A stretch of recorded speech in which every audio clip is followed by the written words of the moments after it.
He had been told exactly how this would end, and it was supposed to end with his death. For 3 years they had told him a story. America was starving. Its cities were burning. Its people were weak and divided, begging for the war to end. Every German soldier who marched into the deserts of North Africa carried this certainty like a second rifle, heavier than the first. Then the young corporal walked down a gangplank at Norfolk, Virginia, in the summer of 1943, and the story he had believed his entire adult life began to die in a single morning. He saw dock workers, black and white, standing shoulder to shoulder. He saw women in coveralls driving cranes. He saw children selling newspapers at the gate, and not one of them ran at the sight of enemy uniforms. He had come expecting a ruined nation on its knees. Instead, he found something far more frightening to a man raised under tyranny. A country so certain of its own strength that it could afford to be kind to the very men sent to destroy it. What he witnessed over the next 2 years would defeat him more completely than any army ever could. Not with bullets, with the truth. This is that story. His name does not matter now, and in a way it never truly did. He was one of many thousands, a young corporal of the Afrika Korps, barely past 20 years of age, who had marched into the North African desert, believing he was part of something eternal. He had followed the tanks across the burning sand. He had watched friends fall under a sun that showed no mercy to either side. And in May of 1943, when the last German and Italian forces in Tunisia laid down their weapons, he had done the same, certain in his bones that surrender was only a slower kind of death. They told him the Americans would shoot him. That was the first lesson of captivity, passed man to man in frightened whispers as they were herded toward the coast. The enemy did not take prisoners, the rumor said, and if they did, it was only to starve them, to work them until their hearts gave out, to make them pay in suffering for every German bullet ever fired. He believed it. Why would he not? He had been raised to believe that the world was a cruel place divided into the strong and the doomed, and he was quite certain now which of the two he had become. For 14 days he crossed the Atlantic in the belly of a transport ship. He was seasick, hollow with fear, and convinced with every rolling wave that he was sailing straight toward his own execution. The men around him prayed, or wept quietly, or stared at the iron ceiling and said nothing at all. Some of them still whispered that the Führer had a plan, that this was temporary, that Germany would win in the end, and come for them. The young corporal wanted to believe those men. It was easier than the alternative. But something strange had already begun, even before land. The food. On that ship, the enemy fed him more than the German army had fed him in months. White bread, real coffee, meat that had not been stretched thin or gone gray. He ate it slowly, suspicious, waiting for the cruelty he had been promised to reveal itself. It never came. A sailor simply refilled the pot and moved on, bored, as if feeding the enemy were the most ordinary task in the world. Then came Norfolk. The morning haze lifted as the ship eased against the docks, and the young corporal climbed the gangplank on unsteady legs and looked out at a world that made no sense. The naval base stretched beyond the limits of his sight. Cranes swung overhead in a ceaseless rhythm, loading and unloading ships by the dozen, all at once, in broad daylight. In one single morning, this one harbor moved more cargo than he had ever seen move in a week at any port in Europe. But it was not the size of it that stopped his heart. It was the calm. Civilians walked freely near the warships. Vendors sold coffee and sweet fried cakes within sight of the docked fleet. Somewhere a brass band was playing cheerful music for a war bond rally, and the notes drifted over the water as though there were no war at all. Nobody was hiding. Nobody was afraid. He had expected barbed wire and shouting and rifles pressed into his back. Instead, he found a nation going calmly about its business, so unbothered by his arrival that it wounded his pride more than any beating could have. "The Americans are mad," he whispered to the man behind him. It was the only explanation he had left. He tried to make the picture fit the story in his head, and it would not. Back home, The newsreels had shown him an America on the edge of ruin, a soft and frightened place that would crumble the moment a strong hand pushed against it. He had watched those films in a dark cinema as a boy and cheered. Now the reel was running in front of him in daylight, in color, in the smell of salt and coffee and machine oil, and every frame of it told him he had been lied to. The gulls wheeled overhead, fat and unafraid. Somewhere a truck horn sounded and a woman laughed, and the sound of that laughter, careless and free, cut into him deeper than any insult. He thought of his mother standing in a ration line in the gray dawn, counting coins for bread that might not be there. He thought of the thin soup his own regiment had shared in the last weeks in Afrika, men fighting quietly over the crust at the bottom of the pot. And he looked at this harbor, overflowing, wasteful, endless, and for the first time in his life, he felt the ground of his certainty shift beneath his boots. The processing began, and with it came the first thing he would later describe as simply impossible. German military doctrine, the doctrine he had lived under from Poland to France to Afrika, taught that prisoners were either assets to be used or burdens to be reduced. The rules of war were honored when convenient and ignored when not. Yet here an American officer stood before them and read out the terms of the Geneva Convention aloud, in fluent German, explaining their rights as prisoners. Their rights. The young corporal did not know he had any. The officer spoke of dietary needs. He asked, without a trace of mockery, whether any man among them required special meals for reasons of faith. Some of the Germans laughed nervously, certain it was a trap or a joke. It was neither. When American personnel handed out relief packages, the corporal noticed that some of the men distributing them were Jewish, wearing the uniform of the enemy nation with quiet pride, telling any Jewish prisoner among the Germans that food prepared according to his faith could be arranged. The corporal had been taught that such men were the root of every evil in the world, and here they were, handing him bread. He did not have the words yet for what he felt. Shame would come later. For now there was only confusion. The medical inspection defied every rule he thought he understood. German wounded received the same care as American soldiers, the same clean bandages, the same new wonder drug that his own field hospitals could barely obtain at any price. A prisoner beside him, feverish and certain he would lose an arm, was treated with a gentleness that left him weeping. And when a medical technician came to draw blood for routine screening, the young corporal saw that the man's hands were black, and that no one in the room found this remarkable in the slightest. In Germany, such a thing was forbidden by law. Here it was simply Tuesday.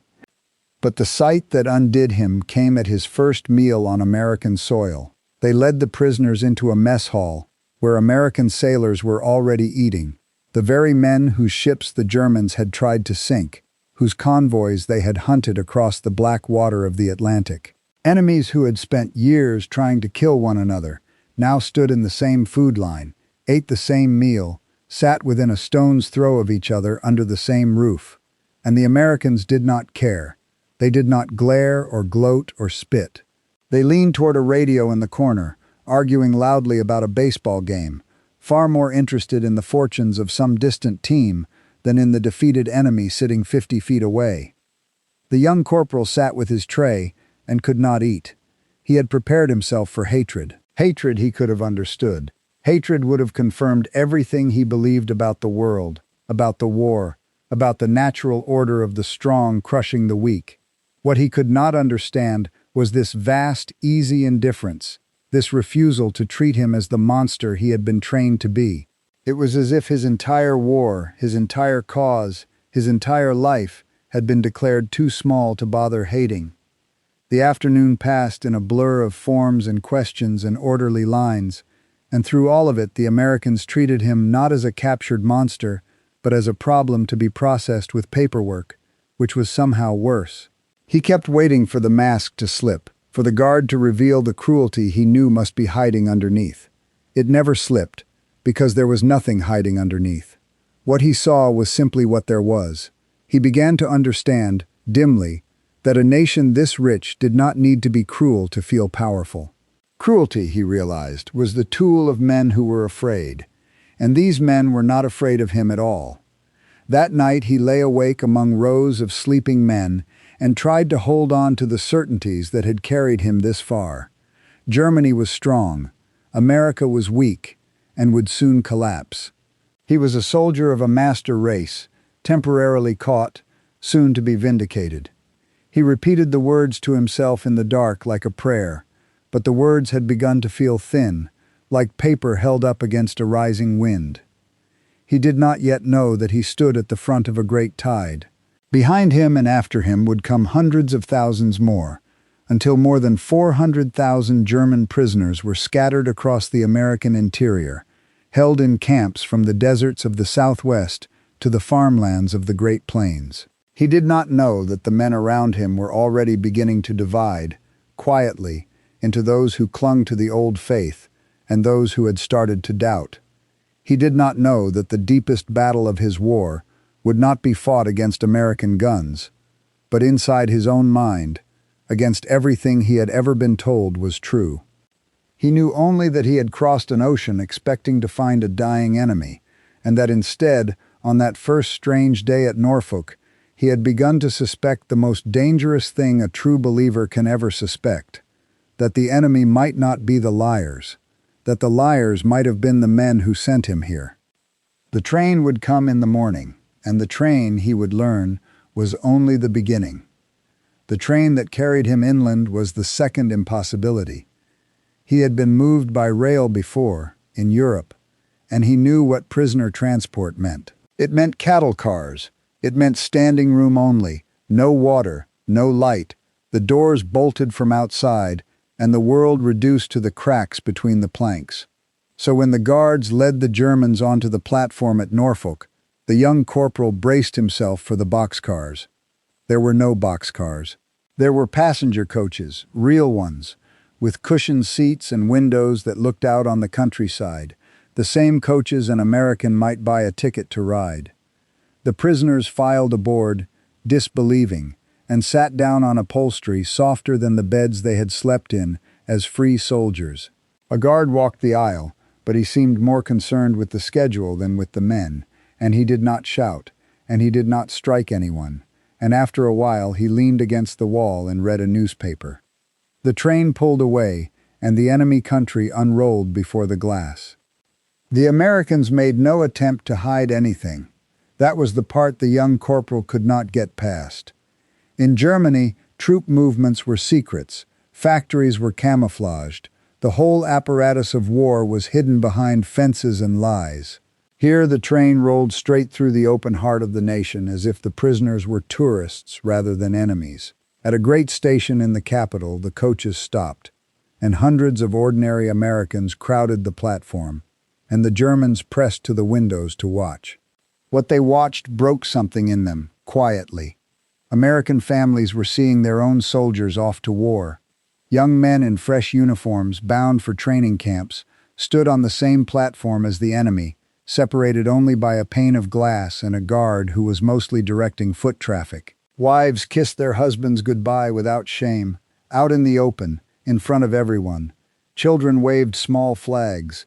Teenagers shared thick, sweet drinks at a station counter, laughing, unhurried, as though the war were something happening on the far side of the moon. The corporal watched a boy no older than himself hold a girl's hand, and understood, with a strange ache, that these people were not living the war he had been living.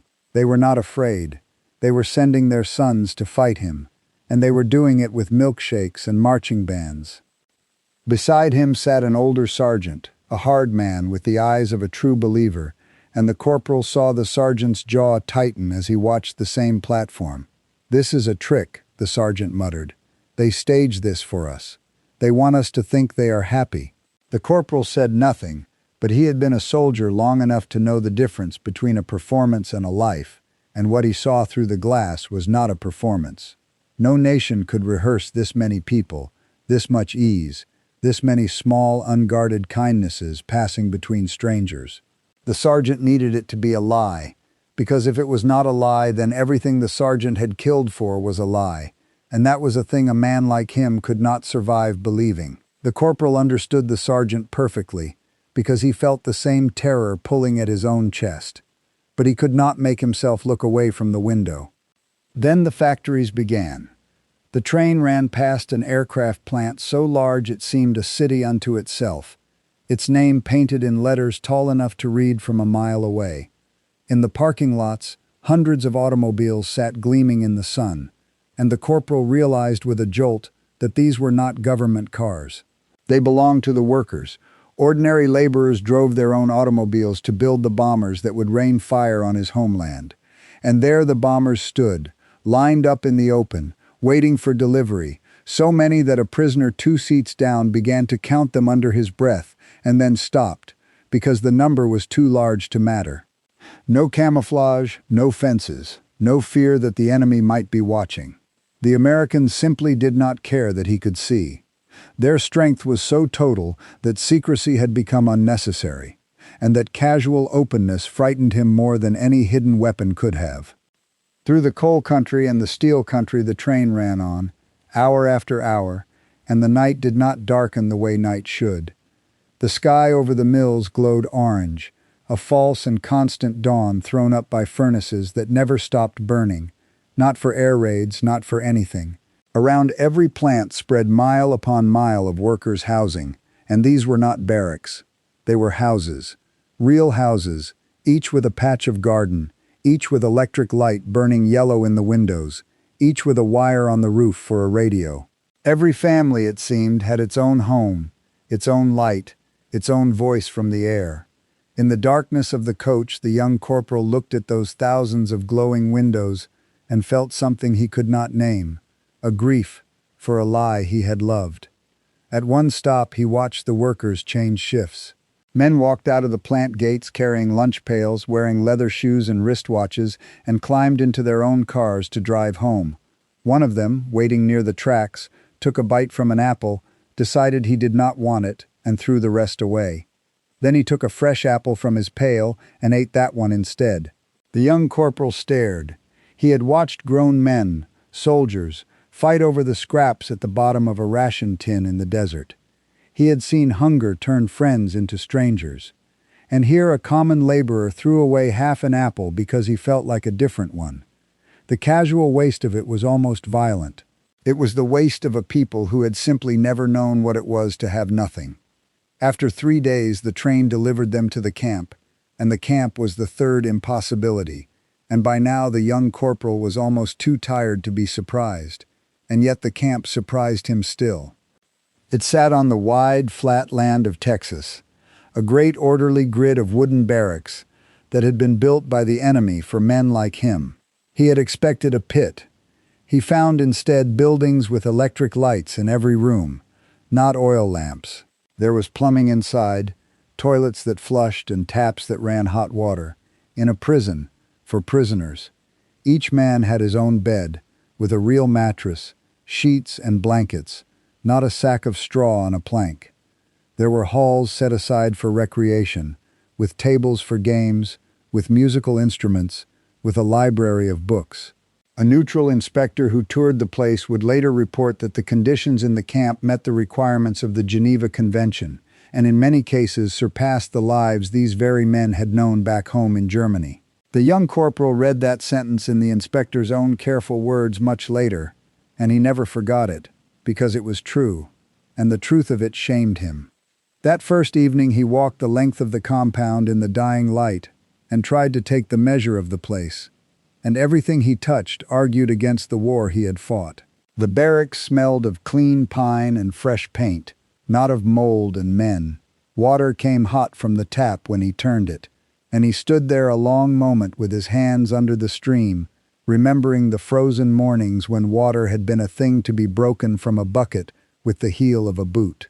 In the recreation hall, a few men were already gathered around a piano, and one of them, a baker from Cologne, began to play a folk tune from home, and the sound of it in that alien place was almost more than the corporal could bear.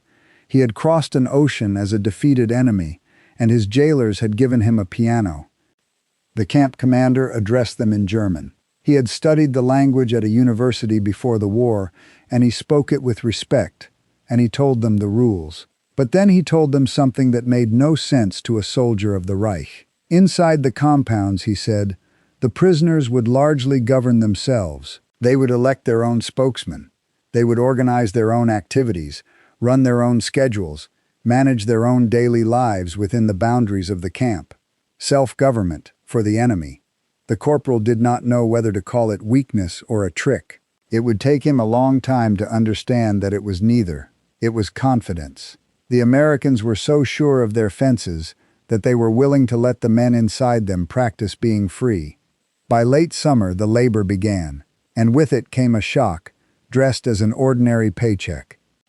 The nation was short of workers, its own young men gone to the war, and so the prisoners were put to work in the fields and the mills that had nothing to do with weapons. And for that work they were paid 80 cents a day, in camp credit, the same base pay an American private earned. The young corporal held the little canteen script in his hand and stared at it, because in his world a prisoner was a thing to be used up, and here a prisoner was being paid the same wage as the soldiers who guarded him. With that script, a man could walk into the camp canteen and buy things: cigarettes, chocolate, soap, writing paper, even instruments and supplies for painting. He could choose. He could want something beyond mere survival, and then simply have it. The idea scrambled every rule of war he had ever been taught. But the camp was not a paradise, and the deepest danger inside the wire did not come from the guards. It came from his own countrymen.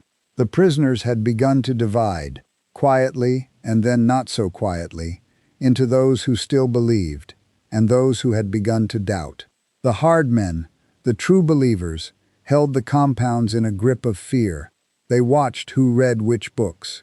They noted who lingered too long over an American newspaper, who laughed too easily with a guard, who let slip a word of doubt about the Führer. A man who strayed too far might wake to find himself judged in the dark by a court that answered to no one, beaten in his bed, marked as a traitor to a cause that was already dying an ocean away. The corporal learned to keep his face still and his doubts silent. He learned that the last stronghold of the old faith was not Berlin. It was the minds of frightened men who had staked their whole lives on a lie and could not afford to let it fall. He carried his cracked certainties carefully, like a man carrying water in his two cupped hands, afraid of who might see how much had already leaked away. They sent him out to the ranches and the farms, and there American agriculture opened before him on a scale that Europe had no words for. One ranch, he was told, was larger than several of Germany's own states. A single machine did the work of dozens of men, rolling through the fields, swallowing the harvest whole. Trucks, not horses, carried the crops. On some ranches, small aircraft flew overhead, simply to look for stray cattle. He worked beside Mexican hands and black hands, and though the mixing was limited and the social lines were real, the plain fact of it stood against everything the racial doctrine of his homeland had promised. He had been taught that a mixed people could never be productive, that only purity produced strength. Then he watched black laborers pick cotton faster and better than he could, and the doctrine died a little more, right there in the heat, with his own aching hands as the witness. At the canneries, the waste struck him hardest of all. Perfectly good food was thrown away for the smallest flaw. Tomatoes a shade underripe, corn with uneven rows, beans with a spot on them. All of it destroyed, discarded, while he knew, with the certainty of memory, that German civilians were going hungry that very night. An American supervisor once apologized to him for the waste, embarrassed by it, and the corporal almost laughed, because the man did not understand that he was apologizing for an abundance beyond anything the corporal had ever dared to imagine. That night the corporal could not sleep for thinking of it. He kept seeing the mountain of ruined fruit, and behind it the ration line in his hometown, the two images laid one over the other, until he could not tell which was the dream and which was the world. He had been told his whole life that Germany fought because it had been robbed, because it was surrounded by enemies who wished to starve it. And here was the enemy, so drowning in plenty that it threw away in a single afternoon more than his mother would see in a season, and this enemy had never wished him hungry at all. The war he had believed in required America to be greedy and cruel. America was neither. It was simply rich, and careless, and free, and it had beaten him without ever needing to hate him. He discovered, too, that the Americans argued with their own government out loud and lived to tell about it. He heard farmers curse the president by name, complain about policies, defy inspectors, tell an official from the Capitol exactly where he could go, and suffer nothing for it. No arrest. No visit in the night. In his homeland, such words meant a man simply disappeared. Here they were just talk, the ordinary grumbling of free people who had never once feared their own leaders.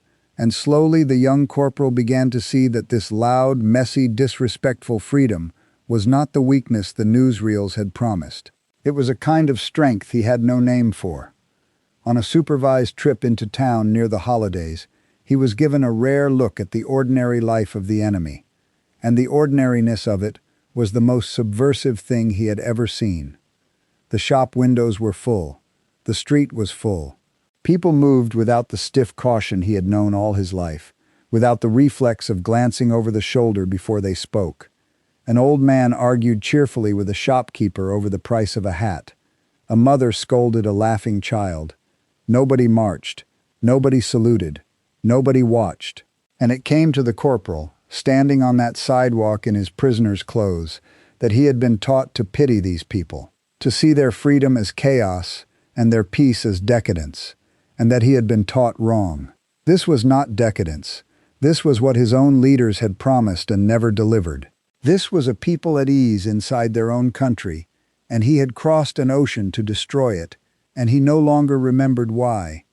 He watched the young people gather at the drugstore counters, boys and girls together with no one watching over them, dancing to music from a machine, the very jazz and swing his own leaders had branded degenerate and forbidden. He watched women drive trucks, run shops, supervise men, and at a nearby airfield he watched women fly military aircraft over the fields where he worked. In his world, a woman's place had been fixed and small. Here women did as they pleased, and the sky did not fall. Each of these sights was nothing to the Americans, mundane, beneath notice. To him, each one was a small revolution. And there was the matter of the guards.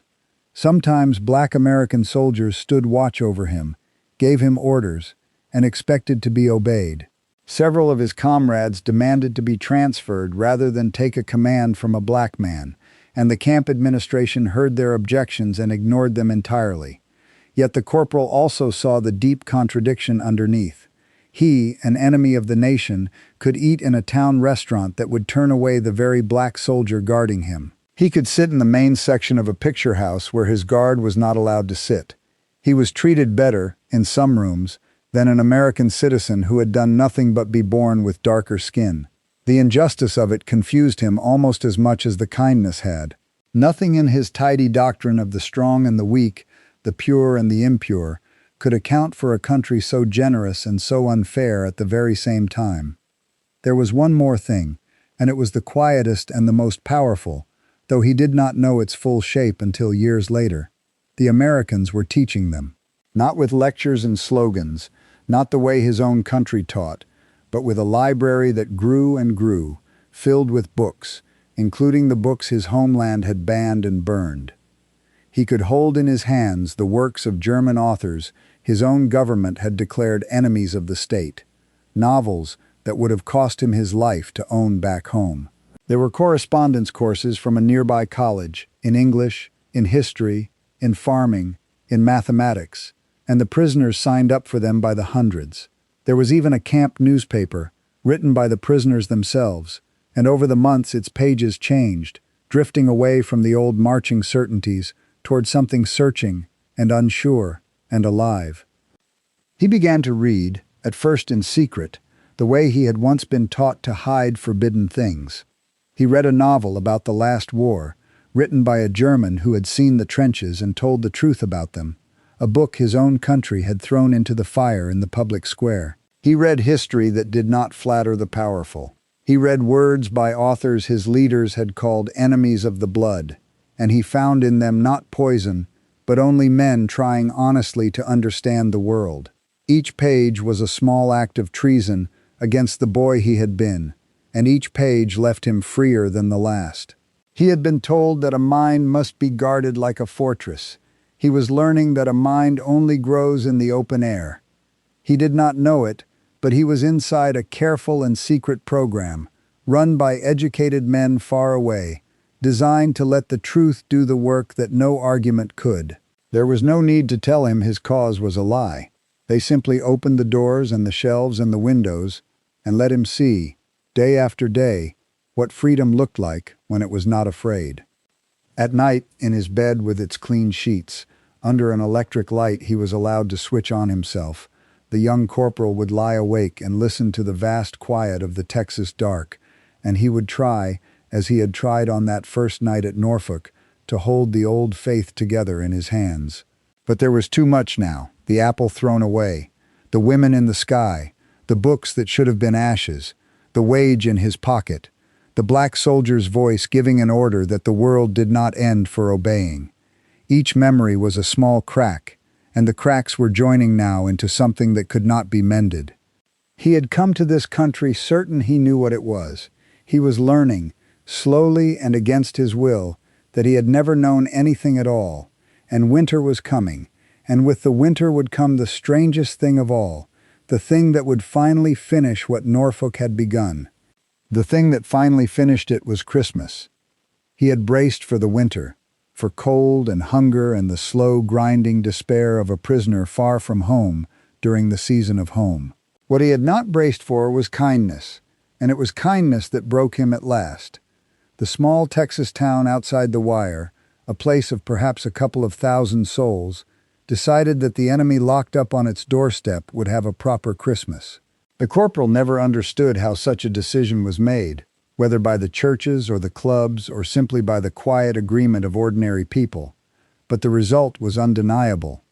Gifts began to arrive at the camp by the thousands, small packages, wrapped by hand, cigarettes and candy and warm things and simple comforts, given freely to the very men whose army had killed the sons of this same town, the old soldiers of the region, men who had fought Germans in the First Great War and carried the scars of it, gathered smokes and sweets and sporting goods, and sent them through the wire to their old enemies' sons.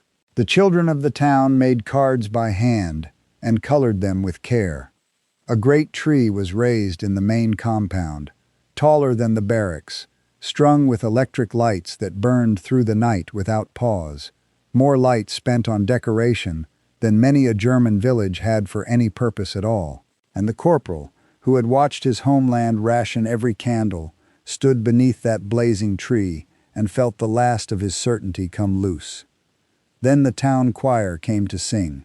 American women, some of them mothers whose own sons were at that very moment fighting and dying against Germans on the far side of the ocean, had learned the old German carols, learned them sound by sound so they could sing them correctly, so that the enemy prisoners might hear the songs of their childhood in their own tongue on Christmas Eve.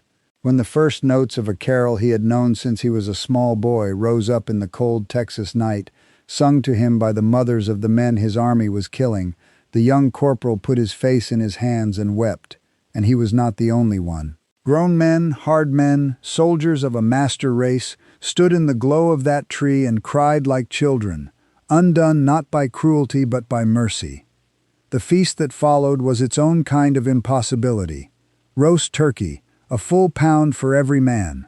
Ham and sweet potatoes and pie and ice cream, beer for the enlisted men, wine for the officers, a meal of thousands of calories heaped upon prisoners while, at that same hour, the civilians of Germany scraped by on a fraction of it. The corporal ate slowly, and every bite was heavier than the last, because he understood now what he was tasting. He was tasting the answer to the whole war. These people were not feeding him because they were weak or foolish or afraid. They were feeding him because they had already won, so completely that they could afford to be gentle, and because somewhere beneath the uniforms and the propaganda, they still believed that an enemy was a human being. That was the night he stopped being a Nazi. Not in a single dramatic moment, not with a speech or a signature, but the way a fever finally breaks. He had crossed an ocean armored in certainty, and one small town in Texas had taken that armor off him with nothing but a wrapped gift and an old song sung in his mother's language. The months that followed only deepened what Christmas had begun. He kept reading, he kept working, he kept watching the loud, free, disorderly life of the enemy, and the more he watched, the more he understood that its disorder was not weakness at all, but a kind of strength his own leaders had never dared to permit. He watched Americans criticize their own president in an election held in the middle of the war, watched them argue and mock and disagree in the open, and watched the nation grow stronger through the argument rather than weaker. In his homeland, unity had been demanded at the point of a gun and had produced only ruin. Here, out of all this glorious quarreling, came the mightiest war machine the world had ever seen. He had been taught that freedom was chaos and chaos was death. He was looking at the proof that freedom was chaos and chaos was life. When the war in Europe finally ended, the truth came flooding in, and with it came the photographs from the camps, the real camps, the ones his own government had built and hidden.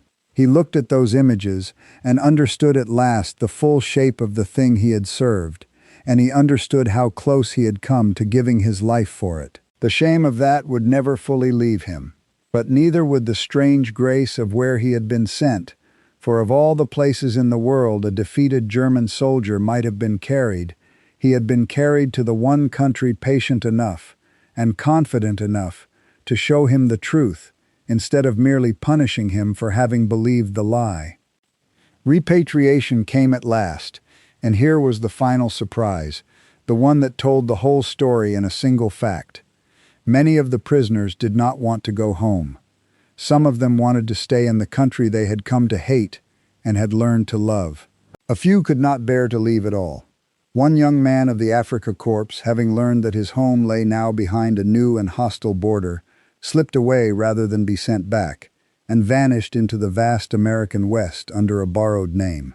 He built a whole life there, worked and married and raised a family, and lived so long as an American in secret that when he finally came forward decades later, he had been one of them far longer than he had ever been a soldier of the Reich. He had been the enemy once. He died an American in all but paper, and at the very end even the paper was granted. Another, a bookish infantryman, slipped out of his camp not from any mistreatment, but from sheer curiosity about the country, and settled quietly into a great American city, opened a bookshop, married, and lived as a free man for years before the law caught up with him. His crime, it turned out, amounted to nothing more than having wanted to stay. He too became a citizen in the end, and he too spent his life as living proof of what he had written in his own memoir, that enemies are human, and that the wall between them is thinner than any government wants its people to believe. These were not traitors. They were the truest witnesses of all, men who had been given the enemy's whole world to examine at their leisure, and had concluded, freely, that the enemy had been right, and most of the returning prisoners, though they went home as they were meant to, carried the same seed back across the ocean with them. They had gone to America as convinced servants of tyranny. They came back understanding how a free market works, how a free press works, how a free people governs itself through argument rather than fear. Many of them would help rebuild their shattered country as a democracy. Some would sit in its new parliament. Some would run its towns, teach in its schools, modernize its farms, build its businesses on what they had seen. They had crossed an ocean to destroy the future, and they returned carrying it home in their hands. The bonds outlasted the war by decades. Christmas cards crossed the ocean year after year between the former prisoners and the small Texas town that had sung to them, until the last of those old men was gone. Long after, some of them returned in person to the fields where they had once labored as captives, and old enemies embraced as old friends, and men who had come believing in blood and destiny laid flowers at an American memorial and spoke, with wet eyes, of what they had learned. "We came as enemies," one of them said, "believing in our own superiority and our nation's destiny. We left as friends who had learned that the disorder of democracy is its strength, and that many peoples together build more than one people alone ever could. That is the answer to the question the young corporal carried down the gangplank at Norfolk. The most unusual sight he ever saw in America was not the endless docks, or the factories standing open, or the wasted food, or the women in the sky. The most unusual sight was mercy, from the victor to the vanquished, offered not as weakness, but as the surest sign of a strength his old world could not imagine. He had come expecting to find a weak and dying nation. Instead, he had found a mirror, and in it, at last, he had seen what he himself might yet become. America did not defeat him with its guns. It defeated him with its truth. It won its greatest victory not on any battlefield, but in 1,000 quiet camps, where enemies became friends through nothing more than the simple, staggering act of being shown what freedom looks like when it is not afraid. The sights that stunned those German prisoners were unusual only to eyes trained by tyranny. To American eyes, they were just life, ordinary, imperfect, and free.